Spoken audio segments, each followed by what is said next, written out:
ముఖ్యాంశాలు. ప్రతి ప్రభుత్వ ఉద్యోగి పదవి విరమణ చేసిన మొదటి నెలలోనే పెన్షన్ పొందడమే లక్ష్యం. పెండింగ్ లో ఉన్న పెన్షన్ జీపీఎఫ్ అంశాలను పరిష్కరిస్తాం. పెన్షన్ జీపీఎఫ్ అదాలత్, ఏసీ ఆడిట్ పేర కౌంటర్ల ఏర్పాటు.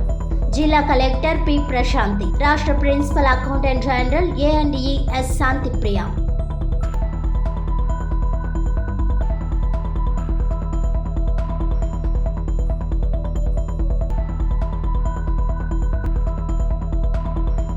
సివిల్ సప్లైస్ కాంట్రాక్ట్ ఉద్యోగులకు అండగా ఉంటాం. ఎమ్మెల్సీ అభ్యర్థి జీవి సుందర్. పోలీస్ శాఖలో ప్రవేశ పరీక్షల ప్రశ్న పత్రాల్లో తప్పులను సవరించాలి.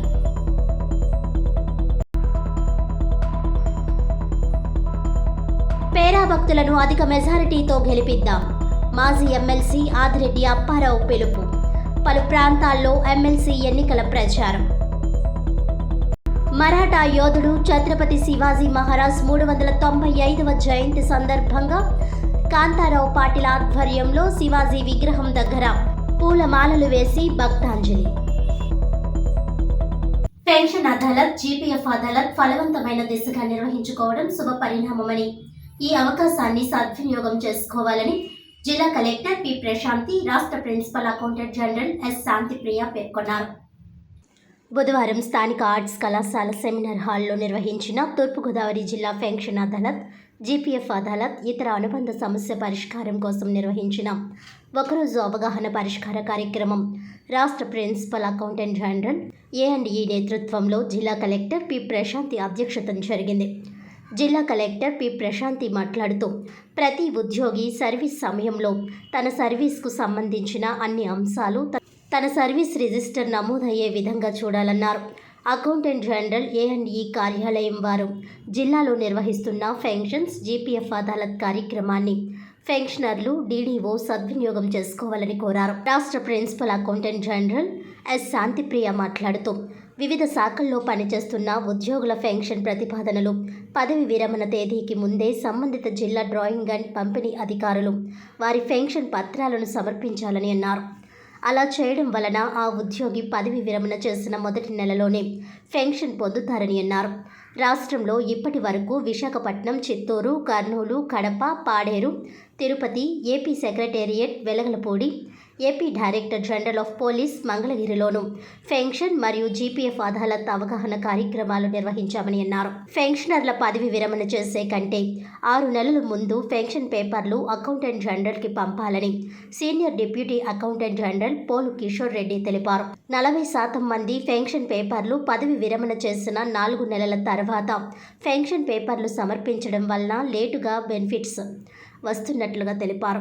ఈ కార్యక్రమంలో director of treasuries N Mohan రావు మాట్లాడుతూ, పదవి విరమణకు సంబంధించి ప్రతిపాదనలు ముందస్తుగా సిద్ధం చేసుకొని అకౌంటెంట్ జనరల్కి సిఫార్సు చేయాలని కోరారు. డీడీఓ సక్రమంగా ప్రతిపాదనలు పంపితే ఎటువంటి జాప్యం లేకుండా అకౌంటెంట్ జనరల్ కార్యాలయం నుంచి సకాలంలో పెన్షన్, ఇతర బెనిఫిట్స్ విడుదల చేసే అవకాశం ఉంటుందని పేర్కొన్నారు. రాష్ట్ర వ్యాప్తంగా సుమారు 3 లక్షల మంది పాత పెన్షన్ పొందుతున్నారని అన్నారు. వాటికి సంబంధించి ఆయా డ్రాయింగ్ అధికారులు ప్రతిపాదనలు సిఫార్సు చేస్తే ప్రస్తుత పీఆర్సీకి అనుగుణంగా పెన్షన్ పొందే అవకాశం ఉంటుందని తెలియజేశారు. ఈ కార్యక్రమంలో పలువురు పెన్షనర్లు, అధికారులు, ఉద్యోగులు వివిధ అంశాలను సమావేశం దృష్టికి తీసుకుని రావడం జరిగింది. పెన్షన్ మంజూరులో అకౌంటెంట్ జనరల్ సేవల పట్ల సంతృప్తి వ్యక్తం చేశారు. సమస్యల పరిష్కారానికి ఏసీ వారు క్షేత్రస్థాయిలో నిర్వహించడం పట్ల కృతజ్ఞతలు తెలియజేశారు. ఈ సందర్భంగా పలువురికి పెన్షన్ మంజూరు పత్రాలను జిల్లా కలెక్టర్ పి ప్రశాంతి, రాష్ట్ర principal accountant general N Shantipriya అందజేశారు. ఈ కార్యక్రమంలో director of treasuries N Mohan Rao, accountant general ఏ&ఈ కార్యాలయం నుంచి senior deputy accountant general P Kishore Reddy Polu, deputy accountant general V Lalit Kumar, senior accounts officers pensions G Sunitha, T Vijay Kumar, senior accounts officer GPF T Chandrasekhar హాజరవుతున్నట్లు తెలిపారు. Financial లిటరసీని develop చేసుకున్నాం.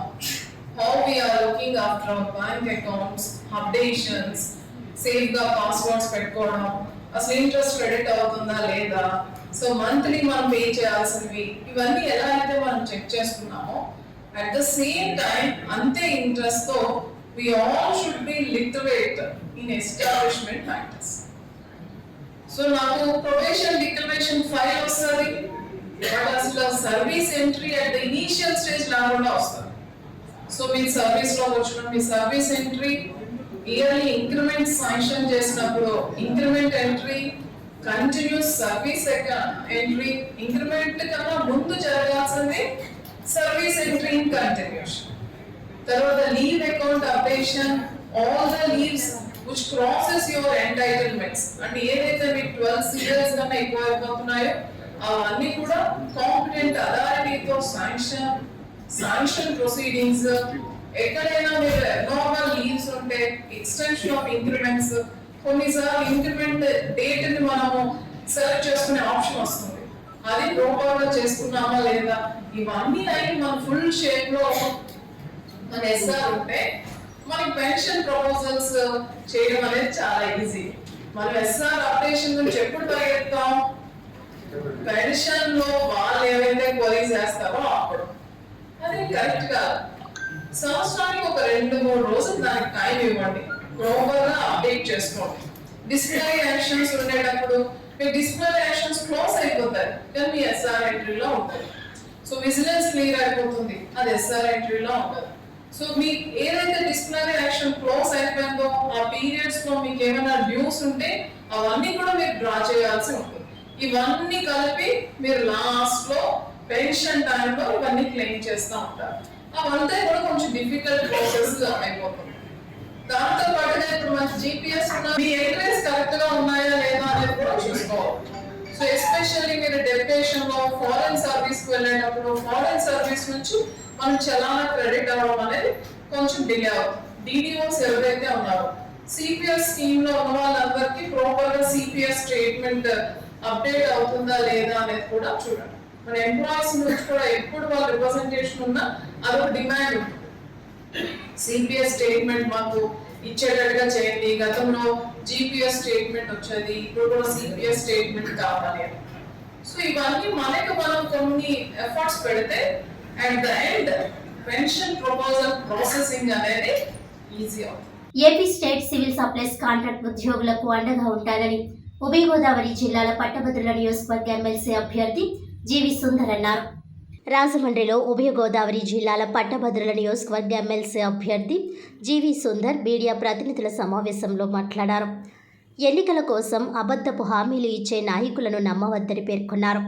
కూటమి ప్రభుత్వం అధికారంలోకి వచ్చిన తర్వాత పౌర సరఫరాల శాఖలో ఉన్న కాంట్రాక్ట్ ఉద్యోగులను తొలగించిందని ఆరోపించారు. అర్హత కలిగిన అభ్యర్థులను మాత్రమే ఉద్యోగులుగా తీసుకోవాలని అన్నారు. గ్రాడ్యుయేట్స్కు తగిన గౌరవం ఇవ్వాలి, వారి ఉద్యోగాలు వారికి తిరిగి ఇవ్వాలని డిమాండ్ చేశారు. రైతులను దృష్టిలో పెట్టుకుని గ్రాడ్యుయేట్స్కు న్యాయం చేయాలని కోరారు.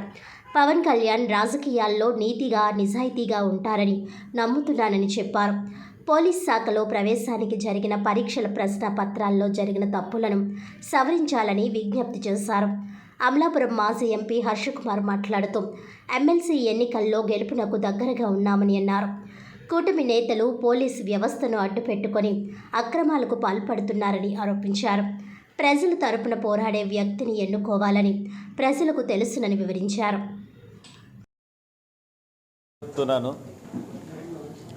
ఈ రోజున గెలుపుకు అతి సమీపంగా ఉన్నాం. తెలుగుదేశం కూటమి పార్టీలు అక్రమాలకి అన్యాయాలకి పాల్పడుతున్నాయి. సచివాలయంలో ఉన్న పోలీస్ వ్యవస్థ ఏదైతే ఉందో వాళ్ళతో పాటు తెలుగుదేశం కార్యకర్తలు వెళ్ళి వాటర్ స్లిప్పులు పంచిపెడుతున్నారు. ఇది పక్కా ఆధారాలతో చెప్తున్నాను నేను. ఇది వెస్ట్ గోదావరిలోని పోలవరం కాన్స్టిట్యున్సీలో జరిగింది నిన్న. ఇంకా అన్ని కాన్స్టిట్యున్సీలకి కూడా వాళ్ళు పోలీస్ వ్యవస్థని ఉపయోగించుకొని ఆ సచివాలయ వ్యవస్థను ఉపయోగించుకుని గ్రామాల్లో ఓట్లు పంచివేస్తామన్నది ఎలక్షన్ కమిషన్ దృష్టికి తీసుకెళ్తాం, ఆర్ఓ దృష్టికి తీసుకెళ్తాం. ఇప్పుడు ఎన్ని అక్రమాలు చేసినా ఒక దొంగ యాప్ పెట్టి దూరంలో ఉన్న ప్రయాణికులకి దూరంలో ఉన్న ఓటర్లని మేము డబ్బులు ఇచ్చి చేస్తామన్నా కానీ ఇప్పుడు దాకా ఎలక్షన్ కమిషన్ కానీ ఆర్ఓ కానీ యాక్షన్ తీసుకోలేదు. మరి చాలా అక్రమంగా ఇది జరుగుతూ ఉంది. కాబట్టి ప్రజలు ఆలోచించుకోండి, సరైన అభ్యర్థి ఎవరో అన్నది ఈ పాటికి మీకు అర్థమైపోయింది. కాబట్టి ఈ అక్రమాలని అన్యాయాలని కూడా అరికట్టమని విజ్ఞప్తి చేస్తున్నాను. పవన్ కళ్యాణ్ గారి దృష్టికి వచ్చి ఉండదు. నాకైతే కొద్ది గొప్ప ఉన్న పొలిటీషియన్స్లో పవన్ కళ్యాణ్ గారు డెఫినెట్గా ఒక మంచి పొలిటీషియనే. కొద్ది గొప్ప కొంచెం బెటర్గానే, కొంచెం నీతిగా నిజాయితీగా ఉంటారని నమ్మకం ఉంది. ఆయన డిప్యూటీ సీఎం అయిపోవడం వల్ల ఆయనకు బోల్డ్ పనులు ఉంటే ఆయన మర్చిపోయి ఉండొచ్చు. ఈ సందర్భంగా ఆయనకి ఇంకోసారి గుర్తు చేస్తున్నాను, ఈ పోలీస్ కానిస్టేబుల్ విధానాన్ని ఒకసారి గుర్తు చేసుకోండి సార్. మీరే మాట్లాడారు ఆ ప్రశ్నాపత్రం గురించి. తర్వాత వాళ్ళకి సంబంధించి ఒక ఇబ్బందికరమైన విషయం కూడా ఉంది. అదేంటంటే పోలీస్ కానిస్టేబుల్ సంబంధించి హోంగార్డ్ రిజర్వేషన్. వాళ్ళు హోంగార్డ్స్కి 25% రిజర్వేషన్ ఇచ్చారు. 25% రిజర్వేషన్ ఇవ్వడం వల్ల అక్కడ చాలామంది యంగ్ గ్రాడ్యుయేట్స్ ఎవరైతే ఉన్నారో పోలీస్ కానిస్టేబుల్ సెలక్షన్స్లో వాళ్ళకు ఉద్యోగ అవకాశాలు తగ్గిపోతున్నాయి. దీనివల్ల ఏంటంటే పోలీసు హోంగార్డులు కొంచెం ఈ పొలిటీషియన్స్ అందరికీ దగ్గరగా ఉంటారు. దగ్గరగా ఉండడం వల్ల వాళ్ళు 15% రిజర్వేషన్ని 25% రిజర్వేషన్ పెంచుకున్నారు. 30, 40, 45% మార్క్స్ వస్తే వాళ్ళకి వస్తుంది, ఏది ఉద్యోగం వస్తుంది. కానీ రియాలిటీలో వాళ్ళు ఆ మార్కులు కూడా తెచ్చుకోలేకపోతున్నారు. కాకపోతే ఈ రెగ్యులర్గా ఉండే పోలీస్ కానిస్టేబుల్ సెలక్షన్ ఎగ్జామ్ రాసే వాళ్ళు ఎవరైతే ఉన్నారో వాళ్ళకి 45, 50, 65 అని ఇచ్చారు.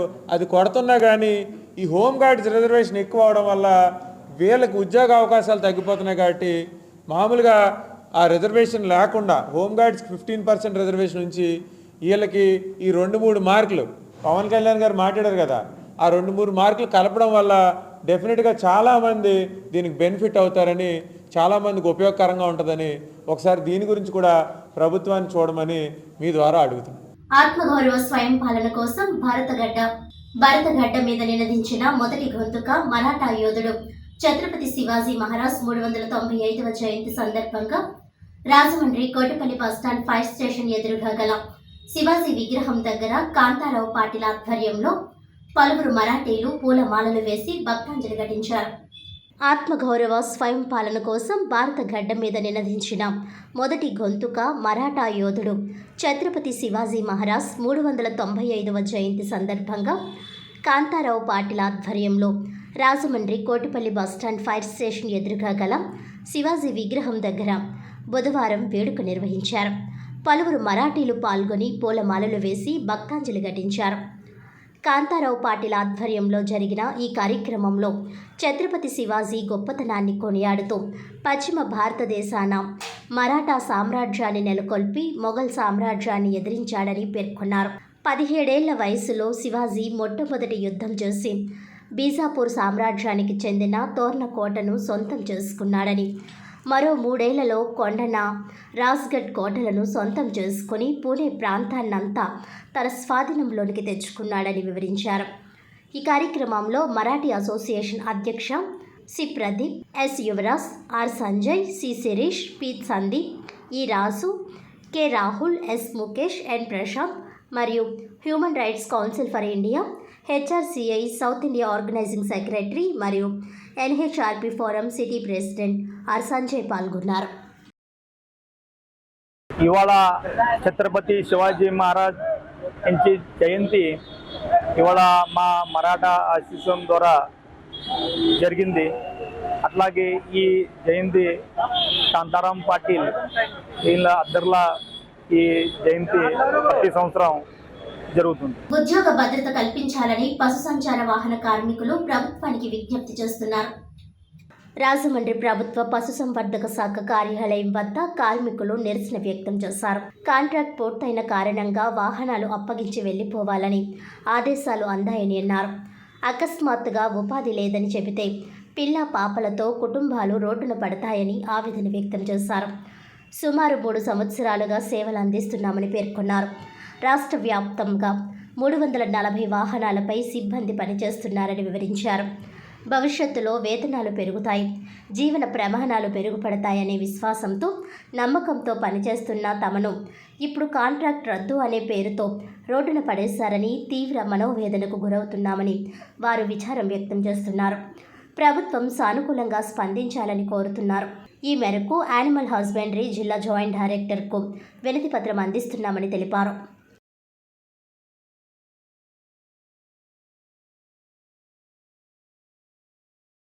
అండి, మేము ఈరోజు 196 సిబ్బంది విధుల నుంచి తొలగించడం దాని గురించని మేము జిల్లాలో ఉన్న తూర్పుగోదావరి, ఉమ్మడి పశ్చిమ గోదావరి ఆ పైలట్లు అందరం, పైగా పారావిట్లు, డాక్టర్స్ వీళ్ళందరం రాజమండ్రి, ఈస్ట్ గోదావరి రాజమండ్రి జేడీ గారి ఆఫీస్కి రావడం జరిగింది. అయితే మమ్మల్ని 2022 మే 19వ తారీఖున జీవీకే సంస్థ, జీవీకేఎంఆర్ అనే సంస్థ రిక్రూట్ చేసింది.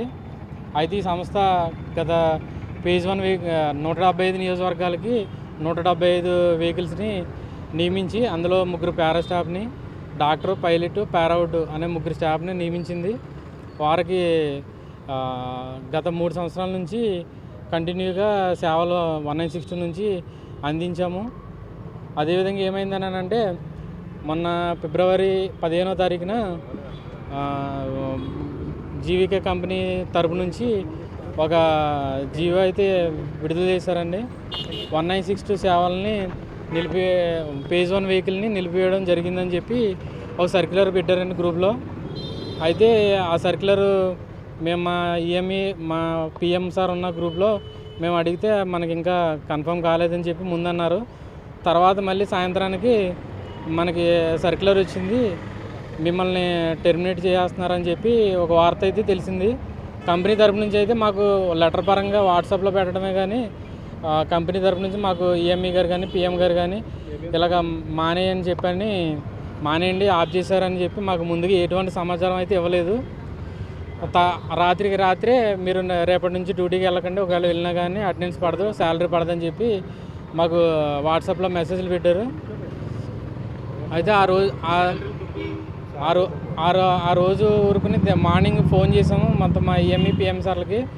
అయితే మా పిఎం సార్ కాంట్రాక్ట్ అయితే అయిపోయింది, నెక్స్ట్ కాంట్రాక్ట్ వస్తుంది, ఆ కాంట్రాక్ట్ వచ్చినప్పుడు అందులో తీసుకుంటారు. ప్రస్తుతానికి మీరు నడుపుతున్న వెహికల్స్ అన్నీ మీ నియోజకవర్గంలో ఉన్న ఏడీ ఆఫీస్కి వెళ్ళి ఏడీ గారికి హ్యాండ్ ఓవర్ చేయండి అని చెప్పి వారైతే మాకు చెప్పడం జరిగింది.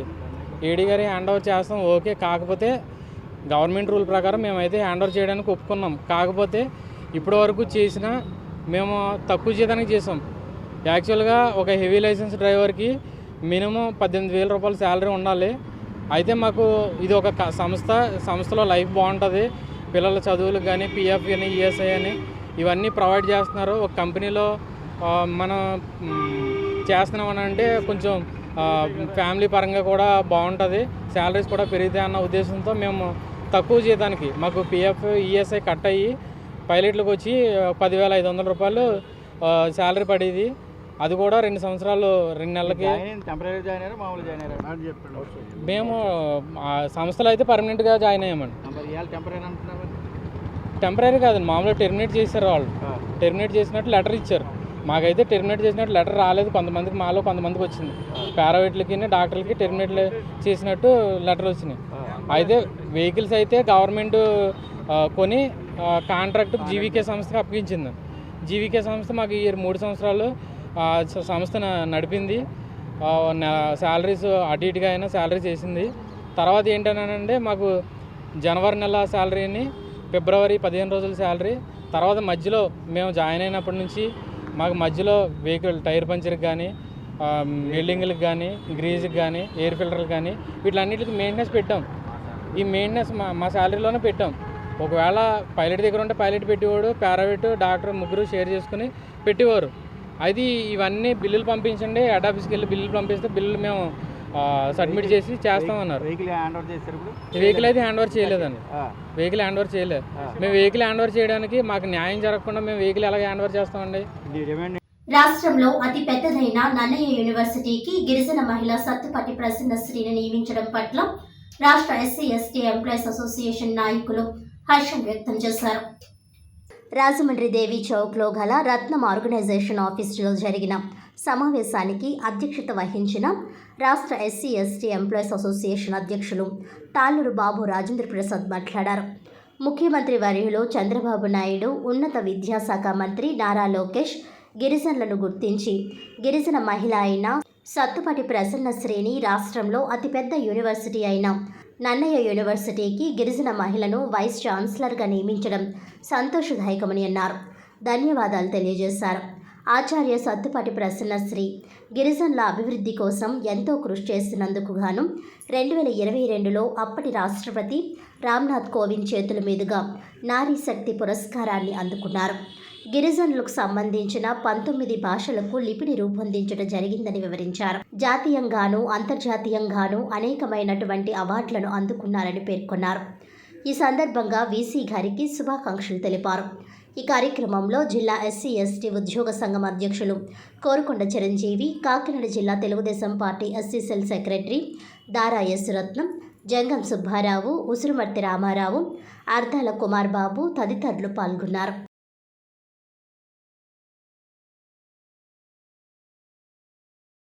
గత ఏడాది డిసెంబర్ 14న జరిగిన గ్లోబల్ లెవెల్ అబాకస్ వేద గణితం చేతివ్రాత కాంపిటీషన్లో ప్రతిభ కలిగిన విద్యార్థులకు హైదరాబాద్ రవీంద్ర భారతి ఆడిటోరియంలో ఛాంపియన్షిప్ ట్రోఫీని అందజేశారు.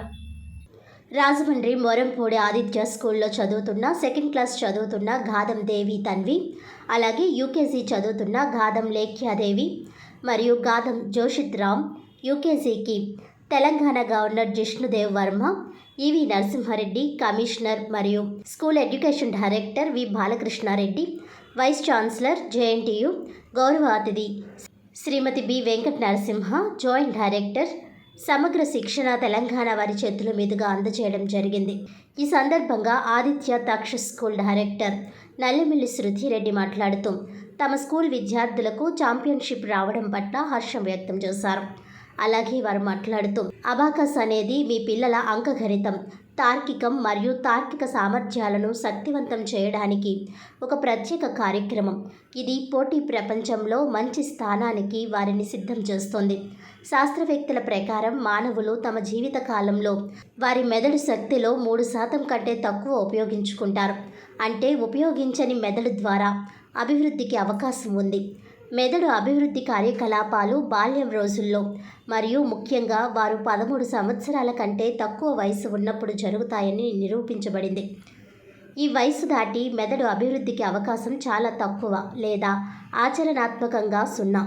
మనం మన శరీరాన్ని వ్యాయామం చేసినట్లుగా మన మెదడుకు వ్యాయామం చేయడానికి ఇది తప్పనిసరి. సమర్థవంతమైన మరియు మెరుగైన కమ్యూనికేషన్ కోసం పిల్లలకు చదవగలిగే చక్కగా మరియు వేగవంతమైన రచన అవసరాన్ని గుర్తిస్తుంది.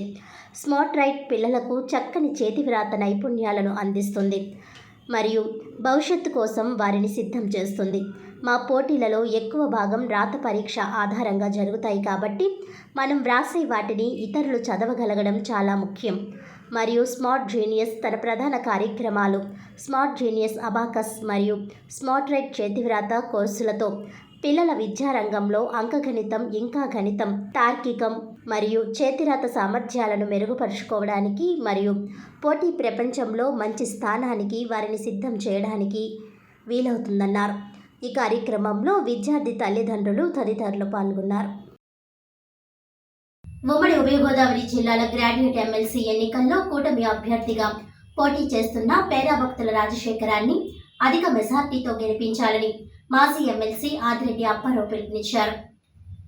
గ్రాడ్యుయేట్ ఎమ్మెల్సీ ఎన్నికల నేపథ్యంలో రాజమహేంద్రవరం సిటీ నియోజకవర్గంలోని తిలక్ రోడ్, జేఎన్ రోడ్, ఏవి అప్పారావు రోడ్ తదితర ప్రాంతాల్లో ఆయన 11వ డివిజన్ ఇన్ఛార్జ్ కంటిపూడి రాజేంద్ర ప్రసాద్ తదితరులతో కలిసి పేరాభక్తుల రాజశేఖరానికి మద్దతుగా ఎన్నికల ప్రచారం నిర్వహించారు. ఈ సందర్భంగా ఆయా ప్రాంతాల్లోని గ్రాడ్యుయేట్లను కలుసుకుని వారికి కరపత్రాలు, నమూనా బ్యాలెట్ పేపర్లు అందజేసి పేరభక్తుల రాజశేఖరానికి మొదటి ప్రాధాన్యత ఓటు వేసి ఆయన విజయానికి సహకారం అందించాలని కోరారు. అనంతరం ఆయన మాట్లాడుతూ కూటమి ప్రభుత్వం అధికారంలో ఉంటేనే తమకు న్యాయం జరుగుతుందని పట్టభద్రుల ఆలోచనలు చేస్తున్నారని అన్నారు. నిరుద్యోగులు పట్టభద్రులకు ఇచ్చిన అన్ని హామీలను నెరవేర్చేందుకు కూటమి ప్రభుత్వం కృషి చేస్తుందన్నారు. వారి వాణిని మండలిలో వినిపించి పట్టభద్రుల సమస్యలను దూరం చేసే సత్తా పేరాభక్తుల రాజశేఖరానికి ఉందన్నారు. అందుకే పేరాభక్తుల రాజశేఖరం పేరు ఎదుట 1వ నెంబర్ వేసి ఆయనకు అఖండ విజయం చేకూర్చాలని గ్రాడ్యుయేట్లను మాజీ ఎమ్మెల్సీ ఆదిరెడ్డి అప్పారావు కోరారు. ఆయన వెంట స్థానిక టీడీపీ నాయకులు, కార్యకర్తలు తదితరులు ఉన్నారు. వార్తలను ముఖ్యాంశాలు మరోసారి. ప్రతి ప్రభుత్వ ఉద్యోగి పదవి విరమణ చేసిన మొదటి నెలలోనే పెన్షన్ పొందడమే లక్ష్యం. పెండింగ్ లో ఉన్న పెన్షన్, జీపీఎఫ్ అంశాలను పరిష్కరిస్తాం. పెన్షన్, జీపీఎఫ్ అదాలత్, ఏజీ ఆడిట్ పేర కౌంటర్ల ఏర్పాటు. జిల్లా కలెక్టర్ పి ప్రశాంతి, రాష్ట్ర ప్రిన్సిపల్ అకౌంటెంట్ జనరల్ ఏ&ఈ ఎస్ శాంతిప్రియ.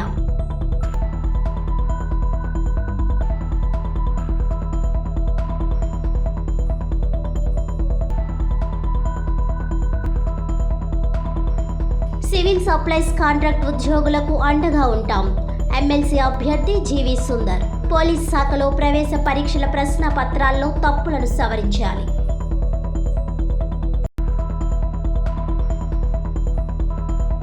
పేరాభక్తులను అధిక మెజారిటీతో గెలిపిద్దాం. మాజీ ఎమ్మెల్సీ ఆదిరెడ్డి అప్పారావు పిలుపు.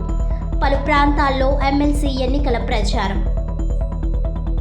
మరాఠా యోధుడు ఛత్రపతి శివాజీ మహారాజ్ 395వ జయంతి సందర్భంగా కాంతారావు పాటిల్ ఆధ్వర్యంలో శివాజీ విగ్రహం దగ్గర పూలమాలలు వేసి భక్తాంజలి. ఈనాటి వార్తలు ఇంతటితో సమాప్తం. తిరిగి వచ్చే బులెటిన్లో మళ్ళీ కలుద్దాం. అంతవరకు సెలవు. నమస్కారం.